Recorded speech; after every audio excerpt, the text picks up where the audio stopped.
200 தொகுதிகளை நாங்க ஜெயிப்போம் அப்படின்னு உறுதியா சொல்றாரு. அப்ப அது வந்து அதீத கற்பனைன்னு சொல்றாரு. நிச்சயமா அதுல மாற்று கருத்தே இல்லை. கூட்டணி ஆட்சியா தனித்த ஆட்சியா நடிகர் விஜயோடைய ஃபேக்டர். ஆனால் இறுதி வரை அவர் அந்த அணிக்குள் வரவில்லை. முயற்சிகள் எடுக்கப்பட்டதா இல்ல முயற்சிகள் எடுக்கப்படலையா, அது நடந்ததுதான் என்ன? எல்லாரும் எம்ஜிஆர் ஆக முடியாது அப்படின்னு திரு நயினா நாகேந்திரன் சொல்றது இன்ட்ரெஸ்டிங்காக தான் இருக்கு. ஏன்னா எம்ஜிஆரை ஆரம்ப காலத்திலிருந்து பார்த்த நபர்.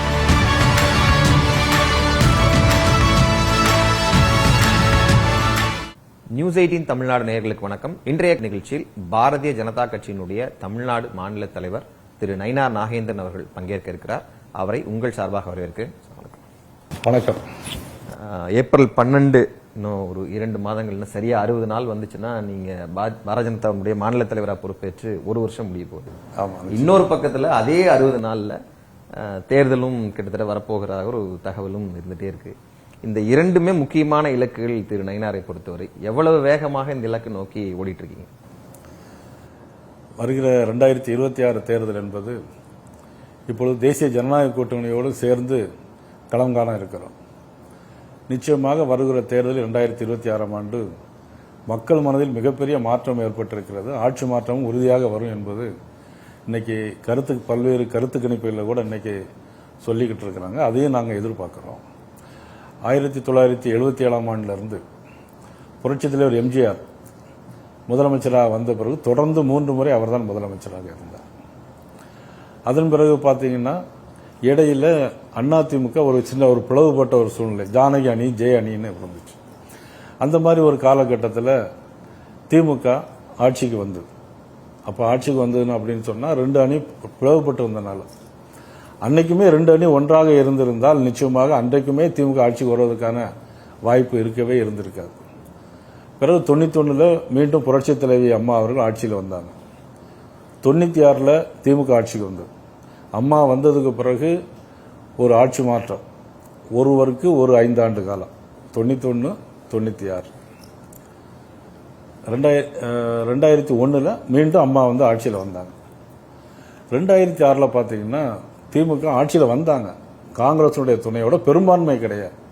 அம்மா கூட அடிக்கடி சொல்லிட்டு இருப்பாங்க, மைனாரிட்டி கவர்மெண்ட் அப்படின்னு சொல்லிட்டு இருப்பாங்க. ஆனால் அதுக்கு பிறகு பார்த்தீங்கன்னா 2011ல் மீண்டும் அம்மா முதலமைச்சராக வந்தாங்க. தொடர்ந்து 2016லேயும் அம்மா முதலமைச்சராக வந்தாங்க. அம்மாவுடைய மறைவுக்கு பின்னால் நீங்கள் நல்லா கவனிக்கணும், 1989ல் அதிமுக பிளவுபட்ட ஒரு சூழ்நிலையில் தான் அன்னைக்கு திமுக ஆட்சிக்கு வந்துச்சு. அதன் 2006ல் மைனாரிட்டி கவர்மெண்ட், அவர் முழுசா அன்னைக்கு ஆட்சியில் வரல. அவங்க இதிலிருந்து நான் என்ன சொல்றேன்னா, என்னைக்குமே திமுக ஒரு மக்கள் செல்வாக்கோடு பெரும்பான்மையை பெற்றது கிடையாது. அதே மாதிரி தான் 2021 பார்த்தீங்கன்னா அன்னைக்கு மதிப்புக்குரிய தினகரன் வந்து தனியா நின்னாங்க, திரு எடப்பாடி அவர்கள் தனியா வந்தாங்க. ஆனா அப்பவும் பார்த்தீங்கன்னா கூட்டணியில் 66 இடங்கள் அதிமுக, 4 இடங்கள் பாரதிய ஜனதா கட்சி, 70 இடம், 5 இடங்கள் பாட்டாளி மக்கள், 75 இடம். அப்பவும் பார்த்தீங்கன்னா தினகரன் வாங்க சேர்த்து பார்த்தோம்னா கிட்டத்தட்ட 105 இடத்துக்கு மேல அன்னைக்கும் அதிமுக ஜெயிச்சிருக்கும். ஸோ அன்னைக்கும் பெரும்பான்மையா திமுக ஆட்சிக்கு வருவதற்கான வாய்ப்புகள் கிடையாது. இப்பவும் நான் என்ன சொல்றேன்னா, இப்பவும் மதிப்புக்குரிய ஸ்டாலின் முதலமைச்சராக வந்தாங்க, 525 வாக்குறுதிகளை கொடுத்திருக்காங்க. 525 வாக்குறுதி கொடுத்ததுல எதுவுமே முழுமையா நிறைவேற்றப்படலை. 1000 ரூபாய் கொடுப்போம்னு சொன்னாங்க, வந்த உடனே கொடுக்கல. கொடுத்தது எப்ப கொடுத்தாங்கன்னா பாராளுமன்றத்தை 2 வருஷம் கழிச்சு கொடுத்தாங்க. இப்போ பொங்கலுக்கு 3000 ரூபாய் கொடுத்திருக்காங்க. ஆனா போன ஆண்டு கொடுக்கல, அதற்கு முந்தைய ஆண்டும் கொடுக்கல. அப்போ அவங்களுடைய மக்களை ஏமாத்தி ஓட்டு வாங்கணுங்கிற இதில் தான் இருக்காங்கிறத இன்னைக்கு மக்கள் முழுசா புரிஞ்சுக்கிட்டாங்க. இன்னொரு தேர்தல் அறிக்கை பார்த்தீங்கன்னா பழைய ஓய்வூதிய திட்டம் தேர்தல் அறிக்கை சொல்லியிருந்தாங்க. ஜாக்டோ ஜியோ போராட்டம் பண்ண பிறகு அதுக்கு பிறகு பேச்சுவார்த்தை முடிச்சிருக்காங்க. எப்போ முடிச்சிருக்காங்க? அடுத்த ஜூன் மாதம் கொடுப்போம் அப்படின்னு சொல்லியிருக்காங்க. அப்ப இது ஜாக்டோ ஜியோ அதிகாரிகளை ஏமாத்தி கைவசப்படுத்தியிருக்காங்களா இல்லையான்னு தெரியாது. அவங்க ஏமாந்துருக்காங்களா, ஏமாந்த மாதிரி நடிக்கிறாங்களான்னு தெரியாது. ஆனா மக்கள் இதெல்லாம் பார்த்துட்டு இருக்காங்க. சொத்து வரி உயர்வு, மின்சார கட்டண உயர்வு, பத்திரப்பதிவு உயர்வு, மின்சார கட்டணம் ஆண்டொன்றிற்கு டெபாசிட் கூடுதல், இப்படி பல விஷயங்கள். நீங்கள் பள்ளிக்கூடத்தில் பார்த்தீங்கன்னா பள்ளிக்கூட வாசலில் கஞ்சா விற்கிறாங்க. 11வது வகுப்பு மாணவன் இன்னைக்கு வகுப்பறைக்கு போகும்போது கஞ்சா கொண்டு போகிறாங்க, பீர் பாட்டில் கொண்டு போகிறாங்க. சாத்தாங்குளத்தில் அஜித் ஒரு 2 பேர் மரணம், லாக்அப் போலீஸ். திமுக அன்னைக்கு செய்யாத போராட்டமே கிடையாது. ஆனால் இன்னைக்கு 33 லாக்அப் டெத் மரணம். சிவகங்கையில் பார்த்தீங்கன்னா யாருக்கோ வேண்டி ஒருத்தர் அடிச்சே கொண்டாங்க போலீஸ். இதையெல்லாம் மக்கள் பார்த்துட்டு இருக்காங்க. என்னை பொறுத்த மட்டிலும் எப்பொழுதுமே மக்கள் செல்வாக்கு இல்லாத கட்சி அப்படின்னு தான் நான் திமுகவை சொல்லுவேன். இல்லை, இதற்கு முந்தைய காலகட்டங்கள் வரலாற்று தகவல்கள் நீங்கள் முன்வைக்கிறீங்க. ஆனால் இந்த முறை ரொம்ப கவனமாகவே திராவிட மாடல் ஆட்சி அப்படின்ற ஒரு பிராண்டை முன் வச்சு எல்லா விஷயங்களையும் அதுக்குள்ள கொண்டு வந்து 200 தொகுதிகளை நாங்கள் ஜெயிப்போம் அப்படின்னு உறுதியாக சொல்றாரு. அப்போ அது வந்து அதீத கற்பனைன்னு சொல்ல வரீங்களா? நிச்சயமா அதில் மாற்று கருத்தே இல்லை. இது அவங்களை அறியாத ஒரு, அதாவது பூனை கண்ணை மூடிடுச்சுன்னா உலகம் இருண்டுடுச்சுன்னு நினைக்குமா, அது மாதிரி தான். பழைய வரலாறு மட்டும் சொல்லல, இந்த 5 ஆண்டு நடந்த விஷயத்தை நான் சொல்றேன். கஞ்சா, பாலியல் வன்கொடுமை, சொத்து வரி உயர்வு, மின் கட்டணம் எல்லாம் இவங்களுடைய ஆட்சியில் தானே. பாலுக்கு விலை உயர்வு, லாண்ட் ஆர்டர் சரியில்லை. லாண்ட் ஆர்டர் சரியில்லை, ஒரு டிஜிபியை கூட இவர்களால் நியமனம் செய்ய முடியல. பிறகு என்ன நிர்வாகம் பண்ண முடியும் இவர்களால்? மக்கள் இதை பார்த்துக்கிட்டு தான் இருப்பாங்க. நீங்க அட்மினிஸ்ட்ரேட்டிவ் ரீசன்ஸை ஒரு பக்கம் எடுக்கிறீங்க, ஆனால் இன்னொரு பக்கத்துல நீங்க லேப்டாப் ஸ்கீமா இருக்கட்டும், மகளிருக்கு கொடுக்கக்கூடிய தொகைகளா இருக்கட்டும், இலவச பஸ்ஸா இருக்கட்டும், இப்படி பப்ளிக்கான பெனிஃபிஷரி ஸ்கீம்ஸை இதே திமுக கவர்மெண்ட் முன்னில் எப்போதும் இல்லாத அளவுக்கு கொடுத்திருக்காங்கல்ல. அப்ப அதற்கான பலன்கள் எதுவுமே மக்கள்கிட்ட போய் சேராதுன்றீங்களா? இப்ப தேர்தலுக்காக தானே இது பண்ணியிருக்காங்க. அதாவது இவங்க அம்மா லேப்டாப் கொடுத்தாங்கன்னா 5 வருஷம் கொடுத்தாங்க, 10 வருஷம் கொடுத்தாங்க.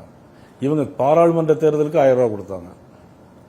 பொங்கலுக்கு போன வருஷம் கொடுக்கல, அதுக்கு முந்தின வருஷம் கொடுக்கல, இப்ப மட்டும் கொடுக்கறாங்க. அப்ப தேர்தலை முன்னிறுத்தி தான் இவங்களுடைய அறிக்கைகளும் இவங்களுடைய சலுகைகள் இருக்குங்கிறத மக்கள் புரிஞ்சுக்குவாங்க. இன்னொன்னு, எல்லாவற்றுக்கும் மேல பெண்களை ரோட்ல நடமாட முடியல.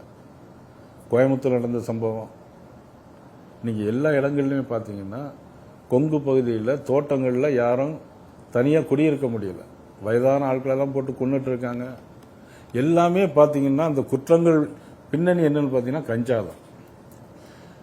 ஆக இதெல்லாம் மக்கள் பார்த்துக்கிட்டு தான் இருப்பாங்க. நீங்க எவ்வளவுதான் ரூபா கொடுத்தாலும், நீங்க பணம் மட்டுமே கொடுத்தாலும் இந்த இந்தியாவை பணக்காரன் தான் ஆள முடியுமா?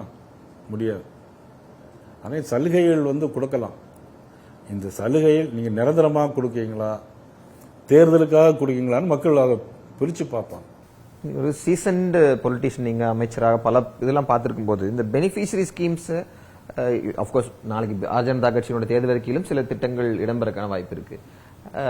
இலவச திட்டங்கள் இல்ல விலையில்லா திட்டங்கள், இப்படி என்ன பெயர்கள் வச்சுக்கிட்டாலும் அது கிரவுண்ட்ல மக்கள் மத்தியில என்ன தாக்கத்தை உருவாக்கி இருக்கு அப்படின்னு நினைக்கிறீங்க? மக்கள் அதை ஓட் பேங்குக்கான விஷயமா பாக்குறாங்க அப்படின்னா அவங்களுக்கான சலுகைகளையும் பார்க்கத்தானே செய்வாங்க. நீங்க சொல்றதுல மாற்று கருத்து இல்ல.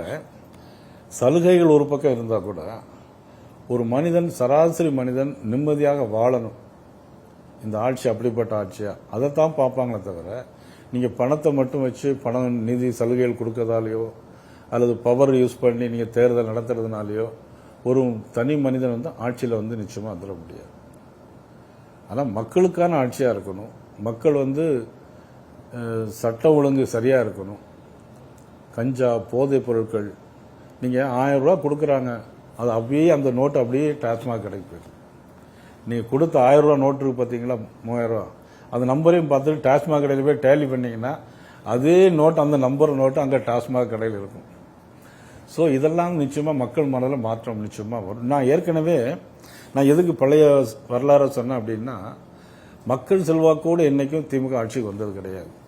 அதுதான் என்னுடைய ஒரு இது. இன்னொன்று, தொடர்ந்து ஆட்சிக்கு வந்ததும் கிடையாது. அது முன்னாள் மதிப்புக்குரிய கலைஞராக இருந்தாலும் சரி, அம்மா 2 முறை வந்திருக்காங்க, புரட்சித் தலைவர் 3 முறை வந்திருக்காங்க. இவங்க வேற யாரும் தொடர்ந்து ஆட்சியில் இருந்தது நம்ம தமிழகத்தில் வரலாறு இல்லை. ஆன்டி இன்கம்பன்சி ஃபேக்டர்ஸை தான் ஒரு எதிர்க்கட்சி தலைவராக நீங்க பட்டியலிடுறீங்க. ஆனா நீங்க 2006-11 கவர்மெண்டா இருக்கட்டும், இல்ல 2001-6 கவர்மெண்டா இருக்கட்டும், ஒரு சிங்கிள் ஃபேக்டர், ஒரு ஒற்றை காரணம், நீங்க 2006-11 பாப்புலரா சொல்றது மின்வெட்டு பிரச்சனையை சொல்லுவாங்க. 2001-6 மதமாற்ற தடை சட்டம், இந்த மாதிரியான விஷயங்கள்லாம் ஒவ்வொரு கவர்மெண்ட் மேலே ஒவ்வொரு இருந்துச்சு. அப்படி ஒரு சிங்கிள் ஃபேக்டர் இன்கம்பன்சிங்கிறது இது வரைக்கும் டிஎம்கே கவர்மெண்ட் மேல பில்டப் ஆகவே இல்லையே. இல்லை, இன்னைக்கு லாண்ட் ஆர்டர் பிரச்சனை பெரிய பிரச்சனை. நீங்க எங்க பார்த்தாலும் கஞ்சா போதைப் பொருட்கள் தானே பெரிய இஷ்யூவா இருக்கு. இன்னைக்கு மக்கள் அதை தான் எதிர்பார்ப்பாங்க. அந்த சிங்கிள் ஃபேக்டர் இன்கம்பன்சிக்கு நீங்க அதைத்தான் நீங்க மீன் பண்ண வரீங்க. லாண்ட் ஆர்டர் மட்டும்தான் இந்த கவர்மெண்டோடைய அரசுக்கு எதிரான மனநிலை உருவாக்குற ஒரு ஒற்றை காரணியா இருக்கும் நினைக்கிறேன். நீங்க மினிமம் சாதாரண தொழில் குடிசை தொழில் நடத்துறவங்க மின் கட்டணம் செலுத்த முடியாது. இன்னைக்கு பாத்தீங்கன்னா நெசவாளர்கள், விசைத்தறி நெசவாளர்கள் நிறைய பேர் எல்லாமே தன்னுடைய சொத்தெல்லாம் இழந்துட்டாங்க. நீங்க ஈரோடு பகுதி, திருப்பூர் பகுதி, நீங்க இந்த சங்கரங்கோயில் பகுதி, நீங்க பார்த்து நான் தமிழ்நாடு ஃபுல்லா சுத்தி வரேன். விசைத்தறிய நெசவாளர்கள் தங்களுடைய வாழ்வாதாரத்தை இழந்துட்டாங்க. நீங்க சாதாரண மனிதன் சொத்து வரி 300 மடங்கு கூட்டியிருக்காங்க. மின் கட்டணம் 300 மடங்கு கூட்டியிருக்காங்க. நீங்க பாத்தீங்கன்னா பத்திரவு பதிவுக்கு போனா தனியா நீங்க பணம் கொடுத்து தான் பத்திரப்பதிவு வாங்க வேண்டியிருக்கு. பத்திரப்பதிவு கட்டணம் எவ்வளவோ அதையும் தாண்டி தனியா அமைச்சர்களுக்கு கொடுக்க வேண்டியிருக்கு. மின்சாரத்தை பொறுத்தவரையில் ஒரு விண்டு மில் போடுறாங்க அப்படின்னா நேம் டிரான்ஸ்பர் பண்றதுக்கு 20 லட்சம் ரூபா ஒரு மெகாவாட்டு கொடுக்க வேண்டியிருக்கு. ஒரு விண்டு மில்லு ஒரு மெகாவாட்டுக்கு 20 லட்சம் ரூபா கொடுக்க வேண்டியிருக்கு. இதெல்லாம் அந்த பணம் எப்படின்னு பாத்துக்கோங்க.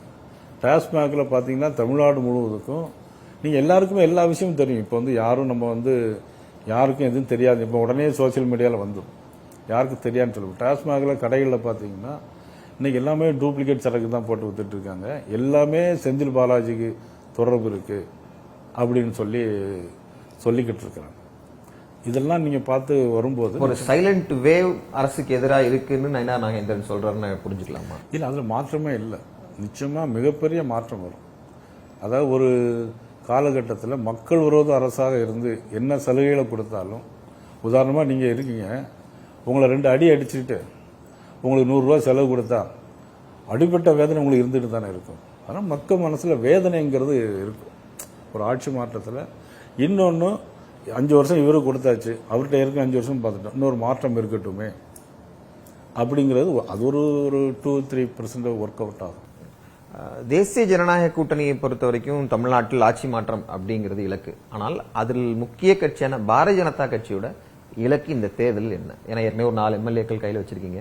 நீங்க தலைவராக பொறுப்பேற்று 1 வருஷம் தான் ஆயிருக்கு. அப்படிங்கிற சூழல் பாரதிய ஜனதா கட்சிக்கு இந்த இலக்கில் இந்த தேர்தல் தனிப்பட்ட இலக்கு அப்படிங்கிறது என்ன? இல்லை, எங்களை பொறுத்தவரையில் பெரும்பான்மையான எம்எல்ஏக்கள், பாரதிய ஜனதா கட்சியை சேர்ந்த பெரும்பான்மையான எம்எல்ஏக்கள் சட்டமன்றத்திற்கு போக வேண்டும் என்றுதான் எங்களுடைய விருப்பம். ஏன்னா இப்போ நாங்கள் தேசிய ஜனநாயக கூட்டணியில் இருக்கிறோம். மதிப்புக்குரிய இபிஎஸ் அவருடைய தலைமையில் ஜனநாயக கூட்டணி. அதில் பார்த்தீங்கன்னா இப்போ மதிப்புக்குரிய டிடிவி தினகரன் இதில் நிச்சயமாக வந்திருக்காங்க. பாட்டாளி மக்கள் கட்சி மதிப்புக்குரிய அன்புமணி ராமதாஸ் அவர் வந்திருக்காங்க. மதிப்புக்குரிய ஜான் பாண்டியன் அவர்கள் வந்திருக்கிறாங்க. அப்புறம் புதிய நீதி கட்சி, இந்திய ஐக்கிய ஜனநாயக கட்சி, பார்வேந்தர் கட்சி, இப்படியான கட்சிகளுடைய தலைமை இன்னைக்கு இபிஎஸ் அவர்களுடைய தலைமையில் இருக்கிறது. ஆக நாங்களும் பெரும்பான்மையான எம்எல்ஏக்கள் 4 என்பது இருக்கிறது. அது பெரும்பான்மையாக எம்எல்ஏக்கள் போக வேண்டும்ங்கிறது எங்களுடைய நோக்கம். தொடர்ந்து இப்ப நான் கேட்க போற கேள்விக்கு நீங்களும் சரி திரு எடப்பாடி பழனிசாமியும் பதில் சொன்னாலும் மீண்டும் மீண்டும் முன்வைக்கப்படுற கேள்வி, தேசிய ஜனநாயக கூட்டணி ஆட்சியா அதிமுக ஆட்சியா, கூட்டணி ஆட்சியா தனித்த ஆட்சியா, இப்படி தொடர்ச்சியான இந்த கேள்விகள் உங்கள் தரப்பில் முன்வைக்கப்பட்டுட்டே இருக்கே, அதுக்கான காரணமாக என்னன்னு நினைக்கிறீங்க? என்ன விளக்கத்தை இந்த நேர்காணல் மூலம் தர நினைக்கிறீங்க? அதாவது தேசிய ஜனநாயக கூட்டணி எங்களுடைய கூட்டணியுடைய ஆட்சி வரும். முதலமைச்சராக இபிஎஸ் அவர்கள் வருவார். திரு எடப்பாடி பழனிசாமி பொறுத்த வரைக்கும் தொடக்கத்திலிருந்து நான் அவங்க ட்ராக் பண்ணி பார்த்ததுல முதல்ல அவரை முதலமைச்சர் வேட்பாளர் அப்படின்னு சொன்னது நீங்க தான். தொடர்ச்சியாக அதை வலியுறுத்தி கொண்டே வருகிறீர்கள். 2 ஃபேக்டர் அதுல இருக்கு. ஒன்னு அவருடைய முன்னாள் சகா, இன்றைக்கு இன்னைய கூட்டணி கட்சி தலைவர். திரு எடப்பாடி பழனிசாமியின் செயல்பாடுகளை திரு நயினா நாகேந்திரன் எப்படி மதிப்பிடுகிறார்? செயல்பாடுன்னு சொன்னா இப்போ உள்ள செயல்பாடு, எதிர்கட்சி தலைவராக இல்ல ஒரு முதலமைச்சர் வேட்பாளராக கூட்டணி அமைப்பில் இப்படி பல்வேறு விஷயங்கள் இருக்குல்ல. அதாவது அதை எப்படி சொல்லணும் அப்படின்னா, அவர் முதலமைச்சராக இருக்கும்போது எப்படியெல்லாம் பணியாற்றினார் அப்படின்னு பார்க்கும்போது, அந்த முதலமைச்சராக இருந்த காலகட்டத்தில் மத்திய அரசோடு ஒரு இணக்கமான ஒரு உறவு வச்சிருந்தார். அதனால என்ன பலன் தமிழ்நாட்டுக்கு அப்படின்னா, 11 மருத்துவக் கல்லூரிகள் கொண்டு வந்தாங்க, வந்தே பாரத் ரயில்கள், அப்புறம் நாடெங்கும் சாலைகள், ரயில் போக்குவரத்து. ஒரு நாடு முன்னேற வேணும் அல்லது நல்ல ஸ்டெபிலிட்டியா வரணும் அப்படின்னா கட்டமைப்பு வசதி, அதாவது இன்ஃப்ராஸ்ட்ரக்சர் வசதியை கொண்டு வரணும். அதை கொண்டு வந்தது மதிப்புக்குரிய இபிஎஸ் அவர்கள். இந்த 5 ஆண்டுகளில் பார்த்தீங்கன்னா மதிப்புக்குரிய நமது ஸ்டாலின் அவர்கள், முதலமைச்சர் ஸ்டாலின் அவர்கள் மத்திய அரசு முரண்பட்ட போக்கு, ஒரு நாட்டு ஒரு மக்களுடைய தலைவனாக இருக்கக்கூடியவர்கள் எப்படியாவது காரியத்தை சாதிச்சு மக்களுக்கு நன்மை செய்யணும்னு நினைக்கிறமே தவிர, தான் ஒரு கொள்கையை வச்சுட்டு மக்களுக்கு நன்மை செய்யாட்டாலும் பரவாயில்ல, மத்திய அரசோட முரண்பட்ட கருத்தோடு இருக்குன்னு சொன்னா அது ஒரு நல்ல முதலமைச்சருக்கு அழகான்னு சொன்னா அது ஏற்றுக்கொள்ள முடியாது. நீங்க அவர் முரண்படுறாரு அப்படின்னு சொல்றீங்க, ஆனா அவங்க தரப்புல எங்களை வஞ்சிக்கிறார்கள், குறிப்பா டெவல்யூஷன் மத்திய நிதி பங்கீட்டுல தொடங்கி பல்வேறு விஷயங்களை நாள்தோறும் அவங்க பட்டியலிடுறாங்களே. ஏன் மதிப்புக்குரிய இபிஎஸ் அவர்கள் முதலமைச்சர் அந்த குற்றச்சாட்டை ஏன் வரல? அவர்கள் என்ன தேவையோ போய் கேட்கறாங்க, வாங்குறாங்க. இவங்க தரல இங்கிருந்தே சொல்லிட்டு இருந்தா எப்படி முடியும்? போய் நாங்க கேட்டோம், தரல, இதுக்கு தரல, இந்த ஹெட்டில் தரல அப்படின்னு சொல்லலாம். இன்னைக்கு அவங்க காங்கிரஸ் கட்சியில் இருக்கும்போது இருந்தவிட இன்னைக்கு 14 லட்சம் கோடி, 12 வருஷத்துல 14 லட்சம் கோடி ரூபாய் பல்வேறு தலைப்புகளில் தந்திருக்காங்க. அது ரயில்வே நிர்வாகமா இருந்தாலும் சரி, இன்னைக்கு கூட 110 கோடி ரூபாய்க்கு இன்னைக்கு எங்க கட்டடம் வந்திருக்கு. ஒரு கட்டடம் மல்டி ஸ்பெஷாலிட்டி பாளையங்கோட்டையில் மத்திய அரசு கொடுத்தது. 70 கோடி ரூபாய்க்கு கிரிட்டிக்கல் கேர் சென்டர் பாளையங்கோட்டையில் மத்திய அரசு கொடுத்தது. இவங்க தரலன்னு சொல்லிட்டு இருக்காங்க. ஆதிரோட நலத்துறையிலிருந்து 3 கோடி ரூபாயை திருப்பி அனுப்பியிருக்காங்க. அது செலவு பண்ணலையே இவங்க. நீங்க தரலன்னு சொல்லிட்டே இருக்கீங்க தவிர தந்தது பூரா ஏன் சொல்ல மாட்டேங்கிறீங்க? இன்னைக்கு சென்னைக்கு போற இடத்துல இவ்வளவு பாலங்கள், 4 வழிச்சாலையில 12 பாலங்கள் புதிதாக வேலை நடக்குது. வேக தடைகள் இல்லாம போனோங்கிறதுக்காக, வேகமாக குறிப்பிட்ட நேரத்தில் போகணுங்கிறதுக்காக ஏற்கனவே 4 வழிச்சாலை போட்டிருக்காங்க. இப்ப புதுசா 12 பாலங்கள் நடக்குது எங்க கன்னியாகுமரியிலிருந்து மெட்ராஸ் வர. அது யாருடைய பணம்? மத்திய அரசு பணம் தானே, தமிழ்நாட்டுக்கு தானே வந்திருக்கு. ஏன் தரலங்கிறீங்க? மத்திய அரசு நிதி பங்கீடுகளை தான் தாண்டி திமுக தரப்பில் முன்வைக்கப்படுது என்னன்னா, இது ஒரு தேர்தல் யுத்தம் இல்ல, ஒரு சித்தாந்த போர். இது எங்களுடைய சித்தாந்தத்திற்கும் பாரதிய ஜனதாவுடைய சித்தாந்தத்திற்குமான போர் அப்படிங்கிறாங்க. அப்ப பாரதிய ஜனதாவுடைய சித்தாந்தம் என்பது தமிழர் விரோத சித்தாந்தம் அப்படின்னு புரிஞ்சுக்கிறதா? நீங்க உங்களுடைய பின்னணி என்பது முழுக்க முழுக்க நீங்க திராவிட இதில் வந்திருந்தாலும் இன்னைக்கு நீங்க பாரதிய ஜனதா கட்சியோட மாநில தலைவர். இந்த சித்தாந்த போர் அப்படிங்கிற அந்த காயினேஜை நீங்க எப்படி பாக்குறீங்க? அது மக்களை திசை திருப்பக்கூடிய ஒரு வார்த்தையாக தான் நான் கருதுறேன். சித்தாந்தத்திற்கும் இதுக்கும் என்ன சித்தாந்தம்னா என்ன சித்தாந்தத்தை சொல்றாங்க அப்படிங்கறது எனக்கு தெரியல. நீங்க தான் விளக்கம் சொல்லணும். என்ன சித்தாந்தம்னா என்னது? சித்தாந்தம்னா நீங்க தமிழுக்கும் சமஸ்கிருதத்துக்குமானது, தமிழுக்கான நிதி ஒதுக்கீடான விஷயங்களா இருக்கட்டும், இல்ல என்ன சொல்றது, நிறைய சிஏ என்ஆர்சி சட்டங்கள் போன்ற விஷயங்கள், இது எல்லாமே திராவிட சித்தாந்தத்துக்கு எதிரான ஒரு இது அப்படிங்கிறாங்க. இதுல திராவிடமே கிடையாது. இதுல திராவிடம்னா எங்க திராவிட நாடு எந்த எல்கையை சொல்ல முடியுமா? இவங்களுக்கு திராவிட நாடுடைய எல்கையில சொல்ல முடியுமா? பழைய திராவிட நாடு இப்போ தமிழ்நாட்டில் இருக்குதா? இல்ல. இதுல தமிழுக்கு எதிரான செயல்பாடுங்க எதுவுமே இல்ல.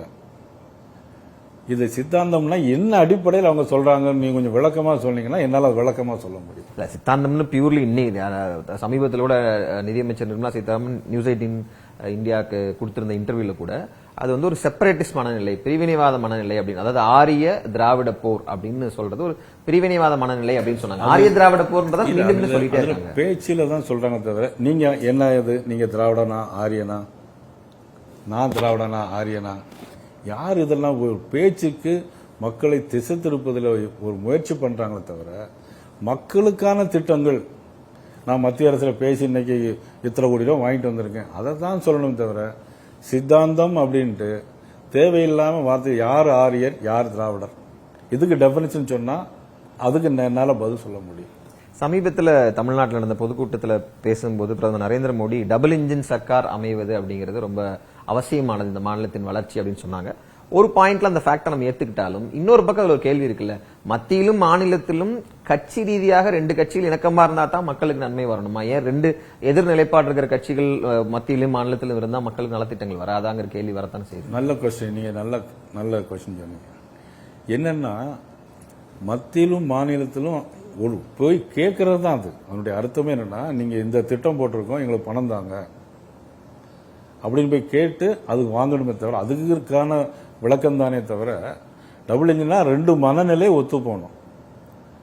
இங்குள்ள முதலமைச்சர் நேரே அங்க போய் பார்க்கணும், நீ கருத்து வேறுபாடு இருக்கலாம், முதலமைச்சர் பிரைம் மினிஸ்டர் மாறுபட்ட கருத்துக்களோடு நீங்க பார்க்கலாம், அதுல ஒன்றும் தவறே கிடையாது. கொள்கை ரீதியாக மாறுபட்ட கருத்து இருக்கலாம், தவறே கிடையாது. எனக்கு இந்த டேம் கட்டணும், மணிமுத்தாறு பாபநாசத்தை ஒன்று இணைக்கணும், இத்தனை ஆயிரம் கோடி ரூபாய் தேவைப்படுது, பிஜேபி காரங்க நீங்க வாங்க நம்ம போய் கேட்போம், அது வேண்டாம் நீங்களே போய் கேட்டு எங்களுக்கு திட்டம் தாங்க அப்படின்னு சொல்லி அவங்க தரலன்னா பரவாயில்ல. ஆண்டுதோறும் 1000 கோடி ரூபாய் உங்களுக்கு தராங்க, பேரிடர் மேலாண்மைக்கு 1000 கோடி ரூபாய் தராங்க, நீங்க அதை ஒழுங்காக செலவு பண்ணி கணக்கு காட்டணும்.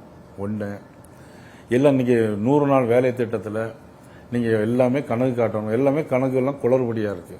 அதனால தான் 100 நாள் வேலை திட்டத்தை 124 மாற்றி மக்களுக்கான திட்டமாக கொண்டு வந்து அதுல யாரும் முறைகேடு இல்லாம நீங்க ஃபிங்கர் பிரிண்ட் வச்சு, ஏன்னா வந்து பாதி வேலைக்கு போவாங்க, பாதி வேலைக்கு போக மாட்டாங்க, ஃபிங்கர் பிரிண்ட் வச்சு அவங்களுக்கு முழுமையான சம்பளத்தை 15 நாளைக்குள்ள கொடுக்கணுங்கிற மாதிரிலாம் நீங்க சட்டத்தை கொண்டு வந்திருக்காங்க. இதுல முதலமைச்சருக்கு என்ன வருத்தம் இருக்கு, என்ன தரல அப்படிங்கறத நம்ம சொல்லணும். ரொம்ப முக்கியமா மறுபடியும் உங்க கூட்டணி அமைப்புகள் வந்தா டிடிவி தினகரன் இணைப்பு நீங்க கிட்டத்தட்ட 89 ஜார்ஜே இணைப்பு அப்படிங்கிற லெவல்ல அதனுடைய இதை நீங்க பாக்குறீங்க. அந்த அளவிற்கு டிடிவி தினகரனுடைய இணைப்பு என்பது இந்த கூட்டணிக்கு இம்பாக்ட் தருமா? எந்தெந்த பகுதிகளில் தமிழ்நாட்டில் ஹையர் இம்பாக்ட் இருக்குன்னு மதிப்பிடுறீங்க? நீங்க வந்து பாத்தீங்கன்னா கடந்த 2021 தேர்தலில் மதிப்புக்குரிய டிடிவி அவர்கள் வாங்கின ஓட்டு, அந்த ஏடிஎம்கே வாங்கின ஓட்டையும் கூட்டி பார்த்தீங்கன்னா கிட்டத்தட்ட 109 தொகுதிகளில் ஜெயிக்கிறோம். தமிழ்நாட்டை பொறுத்தவரையில் அரித்மெட்டிக் கால்குலேஷன் 1-1-2ங்கிறது தான். ஏன் இன்னைக்கு திமுக காங்கிரஸ் விட மாட்டேங்கிறது? மதிப்புக்குரிய சகோதரி கனிமொழிவே டெல்லியில் போய் ராகுல் காந்தி அவளை பார்த்து பேசுறாங்க, கூட்டணியில் தானே இருக்கிறாங்க, ஏன் பார்த்து பேச வேண்டிய அவசியம் இல்லை. காரணம் கூட்டணி வேணும் அப்படிங்கிறது தான். அதனால தமிழ்நாட்டை பொறுத்தவரையில் யாரும் தனியாக நிற்கிறதுக்கு தயார் இல்லை. தனித்தனியாக நின்னா அவங்களுடைய செல்வாக்கு நிச்சயமாக தெரியும். ஆனால் 1-1-2 அரித்மெட்டிக் கால்குலேஷன் அந்த அடிப்படையில் நிச்சயமா டிடிவியா இருக்கட்டும், நீதி கட்சி, ஐக்கிய ஜனநாயக கட்சி, எல்லா கட்சியுமே. திருமதி சசிகலா அவர்கள் தனி கட்சி தொடங்குவாங்க, இது மாதிரி நிறைய ஹேசியங்களா தான் இருக்கு, இது வரைக்கும் கான்கிரீட்டா ஒரு விஷயம் வரல. ஒருவேளை அப்படி ஒரு தனி கட்சி தொடங்கும் போது தேசிய ஜனநாயக கூட்டணியில் இடம்பெறுவதற்கான வாய்ப்புகள் இருக்குமா? இல்ல, அது பத்தி நான் இப்ப எந்த கருத்தும் சொல்ல முடியாது. அவங்க கட்சி தொடங்கின பிறகு வேணா சொல்றேன். இல்ல, அப்படி ஒருவேளை தொடங்கும் பட்சத்தில் ஒரு யுனிஃபைடு அப்போசிஷன், ஒன்றுபட்ட எதிர்கட்சி அப்படிங்கறதுல தேசிய ஜனநாயக கூட்டணி எவ்வளவு உறுதியா இருக்கு? ஒரு கட்சியை கூட விட்டுறக்கூடாது, ஒரு ஒன்றுபட்ட எதிர்ப்பு அணி அப்படிங்கறது கொண்டு வரணுங்கிறது தான் மத்திய உள்துறை அமைச்சர் அமித்ஷாவோட அட்வைஸாக இருந்ததாகவும் நாம படிக்கிறோம். அப்படி இந்த யுனிஃபைடு அப்போசிஷன்ல ஒருவேளை சசிகலாவுக்கு வாய்ப்பு இருக்குமா? அது அவங்க கட்சி தொடங்கின பிறகு தான் அவங்களுக்கு குறித்து சொல்ல முடியும்.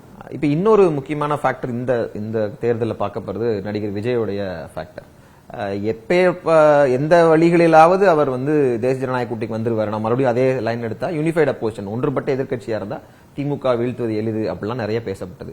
ஆனால் இறுதி வரை அவர் அந்த அணிக்குள் வரவில்லை. முயற்சிகள் எடுக்கப்பட்டதா இல்ல முயற்சிகள் எடுக்கப்படலையா? அது நடந்ததுதான் என்ன?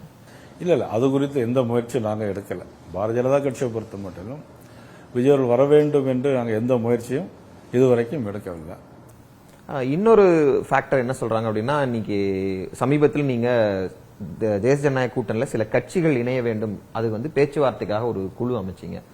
அதிமுக அந்த கூட்டணிக்கு தலைமை அப்படின்னா கட்சிகளை இணைப்பதற்கு நயினா நாகேந்திரன் ஏன் கமிட்டி அமைக்கிறாரு அப்படின்னு ஒரு கேள்வி முன்வைக்கிறாங்களே, எதற்காக அந்த குழு அமைக்கப்பட்டது? இல்ல, நான் அமைத்த கமிட்டி வந்து கட்சிகளை சேர்ப்பதற்காக இல்லை.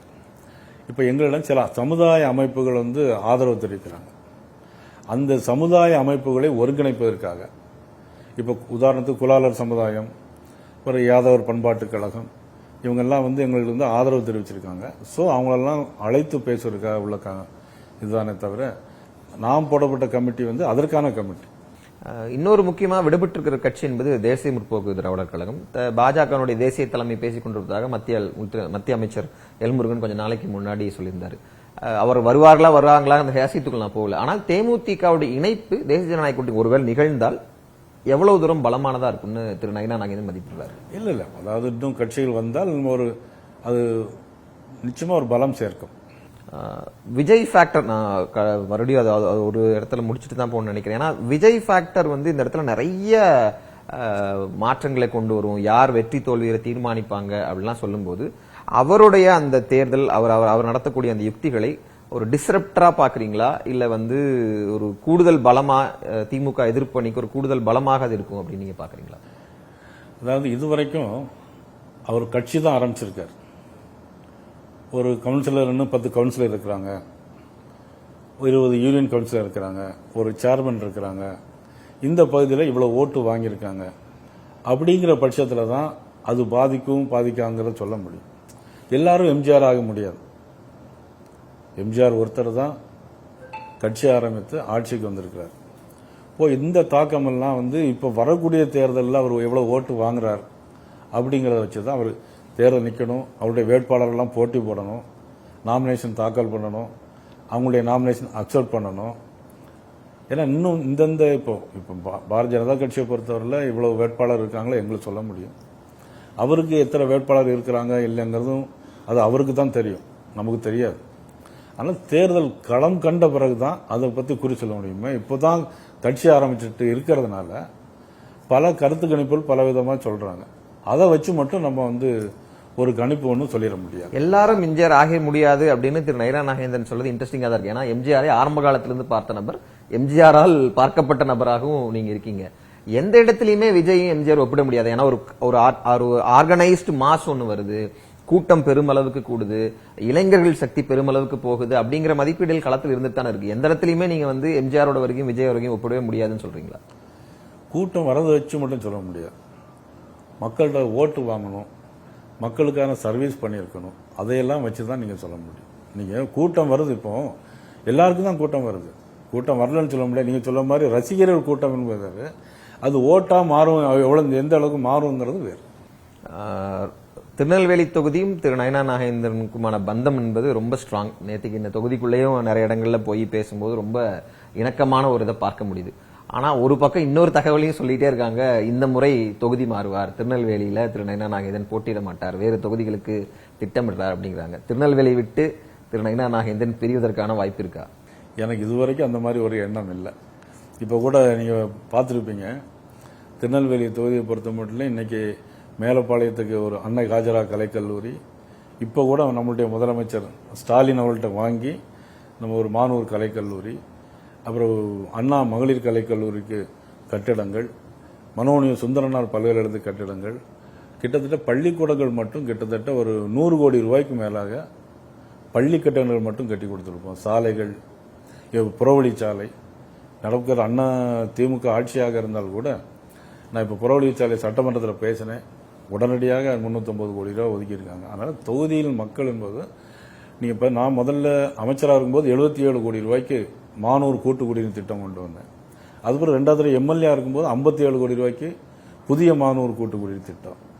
இப்படி நிறைய திட்டங்கள் மக்களுக்காக, அது மட்டும் இல்ல மக்களோடு மக்களாக எல்லா திருமண வீடுகள், எல்லா நல்லது கெட்டதுக்கு எல்லாத்துக்குமே நான் திருநெல்வேலி தொகுதினா இப்பவும் அடுத்த புறப்பட்டு இருக்கேன் தொகுதிக்கு தான். இறுதியா 2-3 கேள்விகளுக்குள்ள முடிக்கணும்னா, ஒரு கேள்வி, திருமதி தமிழிசை சவுந்தரராஜன் மாநில தலைவரா பொறுப்பேற்றதிலிருந்து அதே காலகட்டத்தில் அங்க மத்தியிலும் ஆட்சிக்கு வராங்க, கிட்டத்தட்ட ஒரு 1 or 2 இயர்ஸ்க்குள்ள. அப்படி ஒரு சூழல்ல அந்த மாநில தலைவர் பொறுப்பு என்பது பெரிதும் பார்க்கப்பட்டது. நான் நேரடியான கேள்வி வச்சிடறேன். அந்த வரிசையில் திரு நயினா நாகேந்திரன் ஒரு சாஃப்ட் ஸ்போக்கனாக இருக்கிறார், ரொம்ப எதையுமே ஒரு மெல்லிய தொனியில அணுகிறாரு, ஒரு அக்ரஷன் இல்ல அப்படிங்கிற விமர்சனம் பரவலாக வைக்கப்படுகிறது. அந்த விமர்சனத்தை நீங்கள் ஏற்றுக்கொள்கிறீர்களா? இது உங்களுடைய ஸ்டைலா? உங்களுடைய பதில் இல்ல, அவங்க சொல்றதை நான் ஏற்றுக்கொள்றேன். அதாவது மைல்டா போறாங்க அப்படின்னு சொல்றேன். நமக்கு தேவை சத்தம் போடுறதோ சண்டை போடுறதோ அவசியம் இல்லை. மக்களுக்கான திட்டங்கள், மக்களிடம் நம்ம எப்படி பழகிறோம், எப்படி ஓட்டு வாங்கணும், அதுதான் முக்கியமே தவிர அது ஒவ்வொருத்தருடைய செயல், அது அவங்களுடைய நம்பிக்கையும் அவங்களுடைய செயல்பாடு இருக்கும். நான் அதை நிச்சயமா குறை சொல்ல முடியாது. என்னுடைய பாணி என்பது இதுதான். அடுத்து வைக்கப்படுற 2வது அதிக விமர்சனமோ இல்ல தெளிவுபட வேண்டிய விஷயம் என்பது, முன்னாள் மாநிலத்தில் அண்ணாமலைக்கும் உங்களுக்குமான டேர்ம்ஸ் இப்ப வரைக்கும் சரியாக இல்ல, நிறைய பிரச்சனைகள் ஏற்படுது. சமீபத்தில் அவர் அந்த தேர்தல் பொறுப்பு குழுல அந்த பொறுப்பு இப்போதைக்கு எனக்கு வேண்டாம், அவங்க அப்பாவுடைய உடல்நிலை காரணம் சொன்னபோது கூட உங்களுக்கும் அவருக்குமான மனஸ்தாபம் இப்படின்னு தொடர்ந்து சொல்லப்பட்டு கொண்டே வருகிறது. அண்ணாமலை அவர்களுக்கும் நயினா நாகேந்திரன் அவர்களுக்குமான அந்த உறவு என்பது எப்படிப்பட்டது? உண்மையிலேயே மதிப்புக்குரிய அண்ணாமலை அவர்களுடைய, அவர் மற்றவர்களை எப்படி இருந்தாலும் என்பது எனக்கு தெரியாது, என்னை பொறுத்த மட்டும் ஒரு நல்ல ஒரு அண்ணன் தம்பி உறவோடு தான் இருந்தார். அவர் திருநெல்வேலி தேர்தல் நிற்க, அவர் மாநில தலைவராக இருக்கும்போது, அண்ணன் நீங்க தான் தேர்தல் நிற்கணும் அப்படின்னு அவர் என்கிட்ட சொன்னார். அதன் அடிப்படையிலும் நம்ம நின்னோம். எல்லா விஷயமும் நாம் கருத்து பேசிடுவோம். இந்த தொகுதி ஆய்வு என்பது ஒரு ஆய்வுக்காக, உதாரணத்துக்கு நான் சொல்லிடுறேன், விளக்கமாக நான் சொல்லிடுறேன்.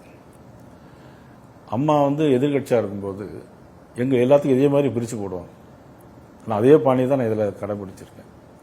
அதில் ஓபிஎஸ்ஸாக இருந்தாலும் சரி, நயினார் நாகேந்திரன் இருந்தாலும் சரி, அன்னைக்கு இருந்த எடப்பாடி அன்னைக்கு அண்ணன் இபிஎஸ் அன்னைக்கு இல்லை, அதுக்கப்புறம் மற்ற பொறுப்பாளர்கள் யாராக இருந்தாலும் சரி, எதிர்கட்சியாக இருக்கும்போது ஜேடியில் ஓடும். நயினார் நாகேந்திரன் இன்று தருமபுரியில், நயினார் நாகேந்திரன் கிருஷ்ணகிரியில், அதுக்கு அடுத்த மறுநாள் பார்த்தீங்கன்னா நயினார் நாகேந்திரன் இன்று புதுக்கோட்டை, அதுக்கு மறுநாள் பார்த்தீங்கன்னா சிவகங்கை. நாங்கள் எங்கெங்கே ப்ரோக்ராம் போடுறோமோ எங்களுக்கு அறிவிச்சிருவாங்க. எங்களை 5 டிஸ்ட்ரிக்ட் கொடுத்தாங்க: தருமபுரி, கிருஷ்ணகிரி, வேலூர், சிவகங்கை, புதுக்கோட்டை. எங்க இருக்கு பாருங்க. எதுக்குன்னா இது ஒரு பரஸ்பர நட்பை வளர்க்கும். ஒரு லீடர் அங்கே போகும்போது அங்கே என்ன நடக்குன்னு தெரிஞ்சுக்கலாம். தெரிஞ்ச ஆள்கிட்ட போய் ஒரு ஆய்வு பண்ணும்போது சில உண்மையில சொல்ல முடியும். இதுக்காக தொகுதி மாறி போடுவாங்க. இது அதிமுகவில் போடக்கூடிய இதை இங்கே நாங்கள் போட்டிருக்கோம். அதில் அவர் என்கிட்ட ஃபோன் பண்ணி சொன்னால் லெட்டரே கடிதமே கொடுத்துருந்தார். கொடுத்துட்டு இந்த முறை போகல, அடுத்த முறை நான் கருதுவேன், கடிதம் என்கிட்ட இருக்கு. அதெல்லாம் ஏன்னா நான் அவர் மேல் நம்பிக்கை வச்சிருக்கேன், அவர் என் மேல் நம்பிக்கை வச்சிருக்காரு. அதை இது பண்றதுக்காக உங்கள்ட்ட கடிதம் காட்டணுங்கிற ஒரு கட்டாயம் கிடையாது. இப்போ கூட தமிழ்நாடு முழுவதும் 20,000 தெருமுனை கூட்டங்கள் நடத்த போறோம். 20,000 தெருமுனை கூட்டம் நடத்த போறோம். அதை மதிப்புக்குரிய அண்ணாமலை அவர்கள் தான் தலைமையேற்று நடத்த போறார். ஆக இதெல்லாம் ஒரு சும்மா ஒரு பிரஸ்ல மீடியா, சோசியல் மீடியாவில் இப்போ என்னன்னா, கிட்டத்தட்ட சோசியல் மீடியா நான் நம்புறதில்லை. 95% பொய் தான் வருது. இல்லை மீடியாவில் ஒரு கார்டு போடுறாங்க, பார்த்தீங்கன்னா அந்த கார்டுக்கு எதுக்கும் சம்மந்தமே இல்லை. 95% பொய். அதை பார்த்து யாரும் ஓட்டு போடுறதும் இல்லை. இதை வச்சு கேள்வி கேட்க வேண்டிய அவசியமும் இல்லை. ஏன் அந்த கேள்விக்குள்ள வரனா, அதோட ஒரு துணை கேள்வி என்பது, திராவிட கட்சிகள் அப்படிங்கிறது தலைமை ஒரு முடிவு எடுக்கும், அதை கீழே இருக்கிற தொண்டர்கள் அமல்படுத்துவாங்க. ஆனா தேசிய கட்சி என்பது ஒரு கூட்டு முடிவு, எல்லாரும் அமர்ந்து பண்ணணும், ஒரு செக்ரட்டரியல் ரோல். அதிலிருந்து இந்த பணிக்குள் வந்த திரு நயினா நாகேந்திரன் ஒரு மாநில தலைவரா ஒரு செக்ரட்டரியல் ரோல், ஒரு செயலாக்கும் தன்மைக்குள்ள உங்களை அடாப்ட் பண்ணிக்க முடிஞ்சுதா? அதுல ஏதாவது சவால்கள் உங்களுக்கு இருந்ததா? அந்த பணி எப்படி இருக்கு? ஏன்னா இன்னொரு நான் ஏற்கனவே முதல் கேள்வி கேட்ட மாதிரி, நான் 2 மாசத்துல ஏப்ரல் 12 1 வருஷத்தை கம்ப்ளீட் பண்ண போறீங்க. அந்த செக்ரட்டரியல் ரோலுக்குள்ள ஈஸியா அடாப்ட் ஆயிட்டீங்களா? இல்ல, 100% அடாப்ட் ஆயிட்டேன். ஏன் அப்படின்னா, இப்போ ஒருத்தர் ஒரு பதவி கேட்கறான்னு வச்சுங்க, நானா கொடுத்தோம்னா மற்றவங்க ஏன்னு கேட்பாங்க. நாங்க 10 பேர் கோர் கமிட்டி இருந்துட்டு இவருக்கு இதை கொடுக்கலாமா அப்படிங்கும்போது 10 பேரும் சரின்னு சொல்லும்போது அந்த பதவியை நம்ம அவருக்கு கொடுப்போம். அதனால என் மேல யாரும் பிளேம் பண்ண மாட்டாங்க. இவர் இந்த பதவி தரலைன்னு என்கிட்ட கேட்கவும் முடியாது. ஏன்னா நான் மட்டும் நினைச்ச முடியாது, இந்த கோர் கமிட்டி தான் முடிவு பண்ணும். அதனால என்னன்னா, நமக்கு ஏதாவது ஒரு கெட்ட பேர் வருவதற்கு வாய்ப்பே இல்லை. அதனால எனக்கு ரொம்ப ஈஸியா இருக்கு. நிறைய விஷயங்கள் எங்களோட பகிர்ந்துட்டீங்க. அடுத்தடுத்த கட்டங்களில் உங்களோட பயணம் சிறக்க எங்களுடைய வாழ்த்துக்கள். நன்றி, வணக்கம்.